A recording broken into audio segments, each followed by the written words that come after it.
So we're here to talk about soil having its Moneyball moment, but before we get into that, Barrett, maybe just a little bit about Holganix, how we're thinking about the world and the American farmer. Yeah, well, you just saw that video. It's, a quick soundbite, it's pretty good stuff. But, at Holganix, what we do is we like to say we are a partner in helping farmers really drive soil health, and then all the byproducts that come from that. So we start off with a mechanism of this broad consortium of microbes. So think of the soil as the stomach to the plant. If we get the stomach of the plant in check at the microbiome level, then the soil does a lot better to take care of the plant with a lot less inputs. We get better, healthier plants. So we're here to help farmers drive that fundamental soil health. Now, a byproduct of that is we then do a lot of soil measurements. And so we've done millions and millions of acres of soil measurements down at different depths in order to show farmers how we're driving soil health, prove it to them, help them make better decisions. And as we've done that, we've started to understand that as we build healthier soil with much better, deeper fungal networks, higher organic matter, we're also sequestering a lot more carbon in corn, soybeans, cotton, wheat, than what you might find in a traditionally farmed piece of ground.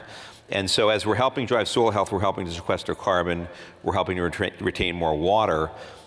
We've done millions of acres of measurement, and we put that up into a platform we call Horizons, which measures above ground using satellite imagery, below ground using these soil tests, and then also off of the telematics from the tractor to congregate all this data to show that we're driving soil health, that we're helping rapidly move conventional farms to regen, and in the process documenting that we're sequestering this carbon.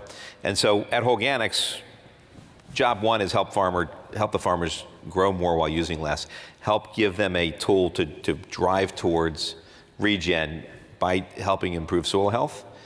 A byproduct of that is that we're able to help them create the second crop, which is carbon sequestration and carbon credits, which now reinforces to the farmer that it makes more sense to take that leap to go regen and speed up adoption. And so the whole thing is linked into a system approach to driving healthier soil, healthier air, healthier food, just like you saw in the video. Yeah, and I know carbon's obviously the lead story and can be a hot button topic, but regardless of where you fall, on that political spectrum, soil health is maybe the thing that's not being talked about enough that might be one of the most important aspects of this whole thing. So why does soil health matter? We hear about it, but what's the importance behind it for us? Really as a nation, as a globe, why does soil health matter? Yeah, if you think about soil health, so first of all, let's go with the carbon. Thinking about carbon sequestration, there are people that certainly believe that we need to take it out of the atmosphere, and we need to start to improve the atmosphere and the carbon in the atmosphere to reduce climate change. There are people that say that that's not important. I'm not here to argue either point. What I'm here to say, though, is if you look back in the 1920s, the central part of our country, average organic matter in the I states was 7 to 9%. Now we've done 100 years of conventional agriculture that we've pushed yield at the expense of soil health in many cases. And if you look at the I states average organic matter today, you might be looking at something in the 2 and 3% range. Well, what happened? Well, I will tell you that 58% of organic matter is made up of carbon, if you look at it by weight. And so as we've destroyed organic matter, we've actually pushed the carbon into the atmosphere. Whether it belongs there or not, we can debate, but one thing I don't think we can debate at all is that carbon it may be doing us harm in the atmosphere, it certainly isn't doing us any good in the atmosphere, and not being in the soil is doing us harm. And so if we can take that carbon out of the air, put it back into the soil, make it semi-permanent in the soil at really faster rates than we've ever seen, by building those fungal networks and building the right soil microbiome, we start to fix topsoil. We start to see things where it used to be 3% organic matter go to 4% organic matter. A 1 point change in, let's say, 2 growing seasons by using this microbiome effect. That used to take 20 or 30 years of traditional, regen agriculture. You could get a point of organic matter in 20 years. Here we're able to do it in 2 years. Now, what's really cool is when we take up the soil and we increase the organic matter by 1 percentage point, all kinds of things start working better. 1 percentage point of organic matter in the soil improves the soil's water holding capacity by 25,000 gallons per acre. So think about any places where we have water problems and risk associated with water in our aquifers. And that's just one piece of the puzzle. Everything starts to work better, and it becomes a virtuous cycle. The better we get the soil, the less fertilizer we need, the less water we need, the more resilient the crops are, the better the carbon sequestration gets, and then it just gets better and better. And so what we need to do is help incentivize farmers to get away from driving yield at all cost and help them, which is in some cases a vicious cycle, because the more they use of fertilizers and chemicals, the worse it gets, and then they got to use more and it gets worse, and they use more and it gets worse, and eventually we're going to have no more topsoil. We've got to quickly change their behaviors to move towards of rebuilding topsoil, which will ultimately rebuild their farms, improve our water quality, our air quality, and our food quality. Yeah, and I actually believe it's a national security issue. I know it was Roosevelt that said in 1937, the nation that destroys its soil destroys itself, and here we are close to 100 years later, and we're in worse shape than we were in 1937. So, all right, so let's talk a little bit about. And that's, by the way, John, that's in the United States. You go to places like India, United States, we may have 40, 50 years of topsoil left under our current trajectory. Now it's getting better every year because people are starting to pay attention. But in India, we may only have 10 or 12 years of topsoil left under the current rate of degradation. Now they're doing massive things to stop that because they see the crisis. But the quicker we can help change behaviors around agriculture in a way that incentivizes farmers to take risks, to change their practices, the quicker we're going to solve this problem. Yeah. So let's talk about carbon from a sustainability asset standpoint. Obviously, we're at an alternative asset conference. Soil's so obvious, but why has it not been really thought of as a potential carbon sink until now? Yeah, I mean, if you think about traditional agriculture, let's just take a corn plant. It's one of our biggest crops in the United States. Corn takes CO2 out of the atmosphere. It splits the oxygen and the carbon. The oxygen goes up, carbon goes down into the roots of the corn plant. That happens every day on every corn farm. The problem, though, is if you look at our average conventionally farmed field, they tend to be, we go in and measure them before we start our process, they tend to be 90% to 95% bacterial dominant. The other 5 or 10% would be fungi. So you look at the bacteria to fungi ratio, it's completely out of whack. Healthy soil has 50-50 bacteria to fungi. And so we've destroyed the fungal networks over the last 100 years of conventional farming. And so when we come in, so your average corn plant does this CO2 out of the atmosphere, splits it, carbon down, oxygen up, and then we go and till that corn plant to get ready for next year's planting. When we till it, we expose that carbon to oxygen again, because it just lives in that little root zone, and it goes right back up. So it's just a circle, and it comes down, it goes up. It doesn't really sequester much carbon. If you do things right, you might get 1/3 of a ton of carbon per acre in a traditional corn operation. And there's programs that help carbon farmers get a little bit of credit for that at 1/3 a ton. But they can't measure that because it's not much carbon, and the measurement process costs too much. It kind of makes the program not really work. So they've done practice-based algorithm kind of formulas to say they're sequestering carbon, to create some carbon programs around these initiatives. But when we get in there and actually restore the fungal networks, now we get CO2 comes out of the atmosphere, oxygen goes up, carbon goes down. It doesn't go just into the root zone, but it goes into these fungal networks that we're building that didn't used to be there. And these fungal networks go down 6-8 feet into the soil like spider webs. The carbon goes from the root into these fungal networks. They suck the carbon down deep into the soil.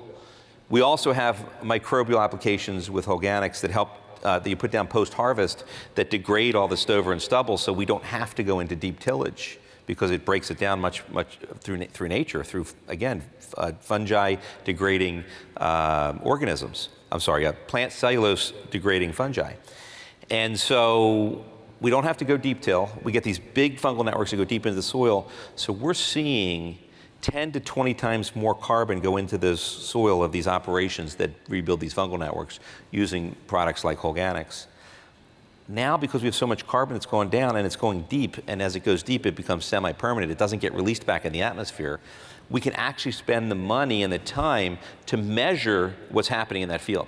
We go in and we take 15-acre grids across millions of acres, and we actually measure day 1, day 365, and so with those two measurements, we can show a delta. The delta is how much carbon got sequestered because this farm operation decided to go regen and build their soil microbiome.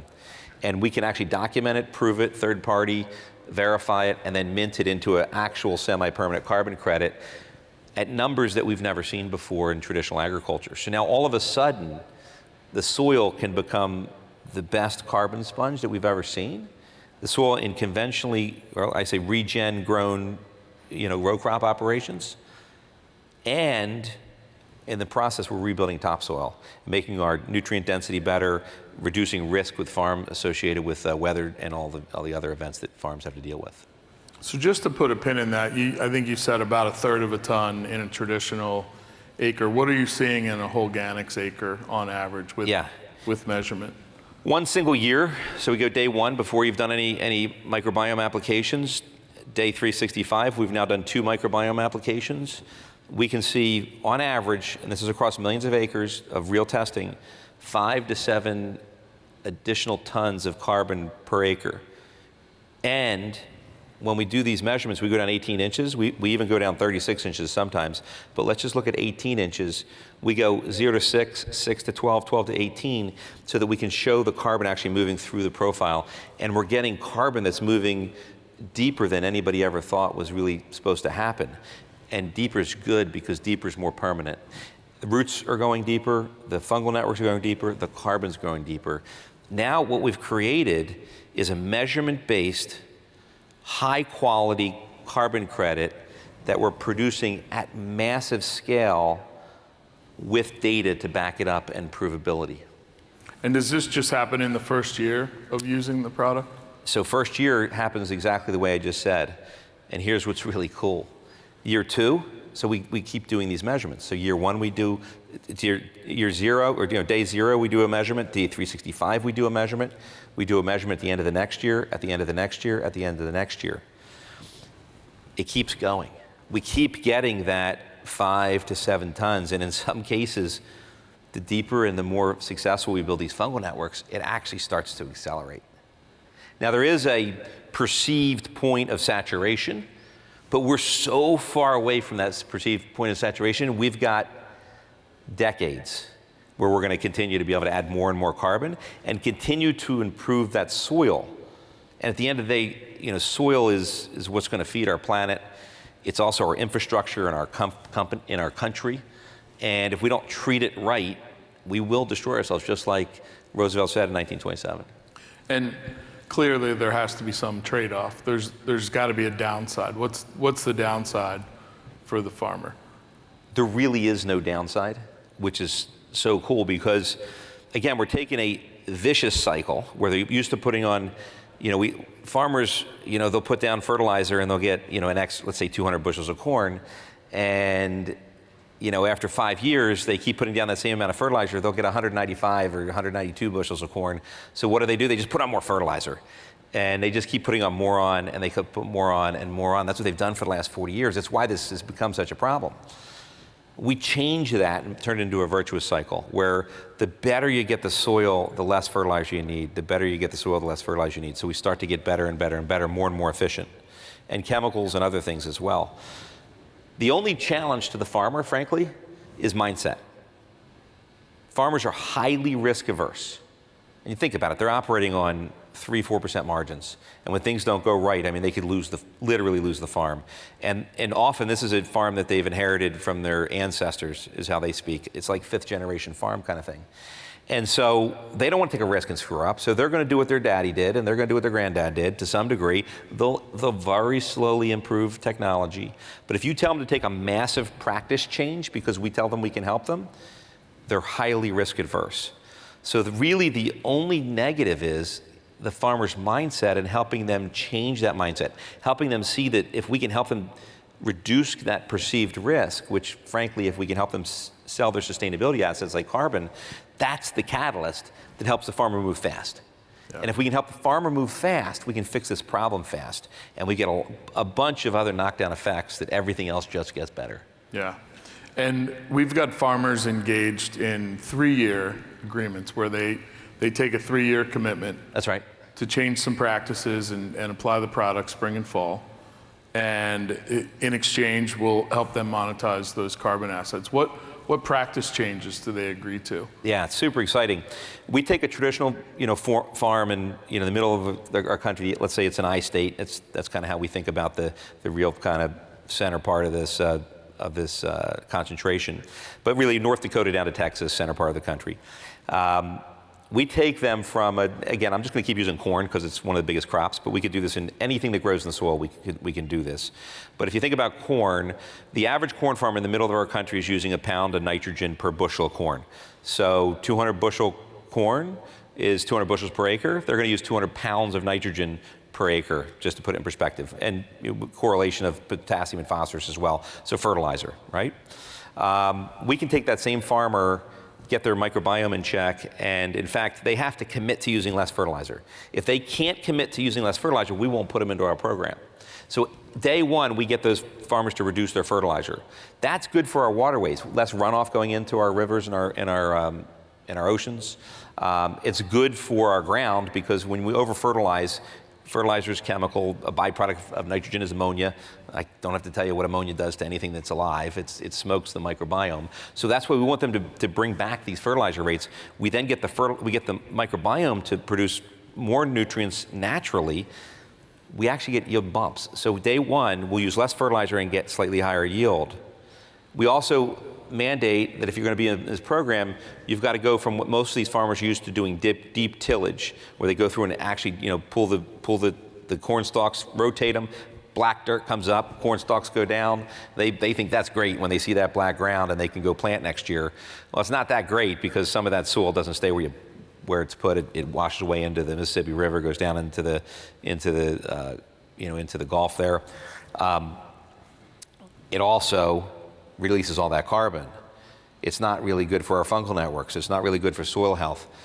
So we help them, if they want to get in this carbon program, use less fertilizer, reduce tillage by a significant amount. So they can go through and do just a light scrape, but like no tillage more than a few inches, not where they're used to doing maybe 18 inches to 2 feet. We're making them go to either zero or just a very light scrape. And so that helps preserve topsoil, helps preserve nutrients, helps preserve our fungal networks that we're building. Less fertilizer, less tillage. They end up using less diesel fuel because they're using less passes across the farm. That's good for the environment as well. So that's just a couple of the things that they commit to, but they're changing their practices that have been done the same way for the last multiples of generations. We're changing their practices rapidly, and they're seeing the results and sticking with it. So obviously, the goal is to help the farmer monetize sustainability assets. Certainly there's a market to go direct, and I'd love to touch on what's coming in 2030 next, but why contemplate putting together a fund to aggregate organic carbon credits across a range versus just selling direct? Yeah, so we're rapidly increasing the number of acres that we have in this program. We started 3 years ago with 70,000 acres to prove we could do it. Last year we did 1 million acres. Again, measure, remeasure, as I'm speaking about. This year we're on 3 million acres. Next year we could be on 6, 7, 10 million. There's really no limit. I mean, there is some limits, but we can scale this rapidly as long as we can get the farmers paid, and get the carbon harvested and get them paid. And we've sold some carbon credits outright directly by just going to the inset and off the voluntary carbon market, but also the inset, world, the food production, whether it be Tyson, Purdue type companies that want to reduce their emissions within their profile, they can do an inset, or it could be an offset through a VCM that you might get from like a Microsoft type of a buyer. And we can go direct. However, when we talk to the Microsoft buyers, they're one of the biggest buyers of voluntary credits, carbon credits, they tell us that the thing that they have that's limiting is scale. So there's a bunch of small projects that they can invest in, and that's nice, but what they want is to invest in something that's got real scale and real potential, and they want something that's got data. So we've got data by taking the soil measurements, and now that we're scaling to millions of acres, we've got scale. But what we really need to do is aggregate that scale so that now, if we do 3 million acres at 5 tons, that's 15 million tons of carbon. We need to continue to scale that up so that we've got a big pool aggregated across a large swath of the country that now Microsoft can come in and buy 15, 20, 30% of it. but we have to create the scale first. So that's where alternative investing comes in, is we're looking to put together something like a fund that can come in and buy these carbon credits at scale in big chunks as we're creating them, as we're documenting them. And then we can basically own them in the fund for a low cost per ton. And then once they're fully matured and we've got it all aggregated, we can sell it to a Microsoft type buyer for a much larger, per ton value. So there's a nice arbitrage in there for the alternative investor that participates in the fund. But also the alternative investor gets to participate in something that's going to drive velocity in the carbon markets in a way that we've never seen before. Yeah, what type of capital do you think, and we've been having lots of conversations obviously, but what type of capital has showed up sort of really excited about this idea? Yeah, so I mean, if you think about the ideal capital come into to a fund like this would be, maybe it's a family office that has a desire to make a return on their capital, but also has a desire to drive some positive behavior in society. Here's a behavior to drive regenerative agriculture at a rate we've never seen before. We can fix the soil, we can fix the climate, and we can do one or the other depending on what's important to you, or we can do both at the same time. And we can make a nice return for that type buyer at the same time. We also have the other type buyer that we're seeing is that they can participate in this fund and do well, is somebody that sees that between now and 2030 we're going to have a significant 45-degree angle type of a drive in demand for these types of carbon credits. And people like the hyperscalers, we were just hearing about AI infrastructure. People in the hyperscaler world, they're increasing their footprint as far as electricity goes at a rapid rate that they never even anticipated. Microsofts and the Metas and you name them. And for those buyers, they know they're going to need carbon credits at scale. They could get in soon, get in now with the fund, buy it at a lower price, kind of hedge their futures and know what their costs are going to be, but also create that large supply that they know they're going to need. So those hyperscalers could be a great fund participants. And then we also see wealthy farmers that are interested in, some farmers want to monetize their carbon quickly because a lot of farmers are running tight margins and they need cash flow. But there are some wealthy farmers that I think will put their carbon credits back into the fund and take a ride along with the financial investors.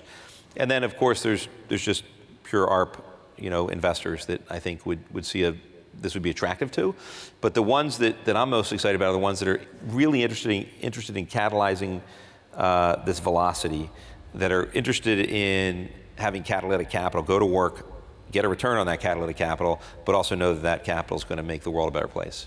Yeah, and most of these carbon style programs, especially soil organic, are project-based. The project gets funded, then you go out and deploy and hope you have the results you see and monetize the credits on the back end.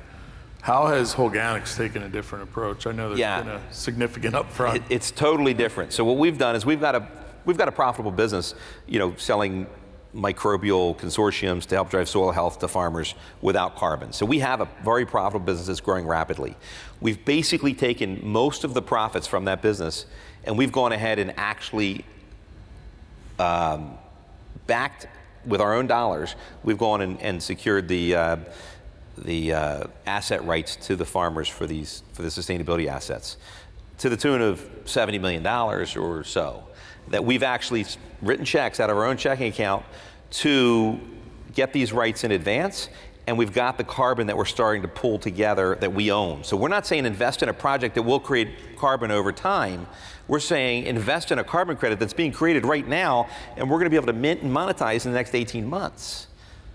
That's a whole different way than the traditional carbon programs work. Yeah, so you're carrying those on your balance sheet today. That's right, they're on our balance sheet. Yeah, and to the tune of, I think you said about 70 to 75 million. That's right. On the balance sheet. Obviously, and the more you dig in and learn about regen, the more obvious it becomes. And with just a few minutes left, we won't get into the science, but typically it would take a farmer 15 to 20 years. But during the move to regen, that farmer would lose money and not be able to service their debt and really create an existential threat. So we love the idea that we can help move them towards regen, but how do we know? how are we going to know? Like, they're going to make promises, and they're going to sign agreements, but talk a little bit about the data set and what we've got behind it so that we can literally know that the farmer changed practice. Yeah, this is really exciting. So we go in, we get the farmer to change their practices, we get them to document they change their practices, but we also build our data portal called Horizons, where we actually go out and we take those soil measurements, like I told you, and we get 26 different soil measurements that we put into this Horizons platform. We get the telematics out of their tractor, which tells us exactly what they put on that field at every pass, so we can document it. We then do aerial satellite imagery that shows spectral analysis, but also shows if the field went into tillage. So the sustainability buyer not only just takes our word for it and the farmer's word for it, but we give them access to our portal, and they can go in and verify farm by farm if they'd like to, and see exactly these are the credits we bought, and here's how it changed the operation on that farm in that community. They can see it. They can verify and audit it themselves. Nobody else is doing anything like this in the sustainability markets. So it's really exciting. It makes this carbon credit, I would say, the gold standard of nature-based carbon credits, because it's measured, it's proven, it's tracked, and we've got transparent data to everybody that wants to look. Yeah, for me, that's the most exciting part. It's, where does the rubber meet the road? So just in our last few seconds, what's the final thought you'd like to leave everybody with? I would say help us help the farmers to revolutionize the way the world grows. Help the American farmers and ultimately farmers around the world feed the planet and clean the planet. We can continue to grow our populations and feed them in a way that's been better than ever before without destroying our natural resources. And we can use catalytic capital to help drive this movement and accelerate this movement.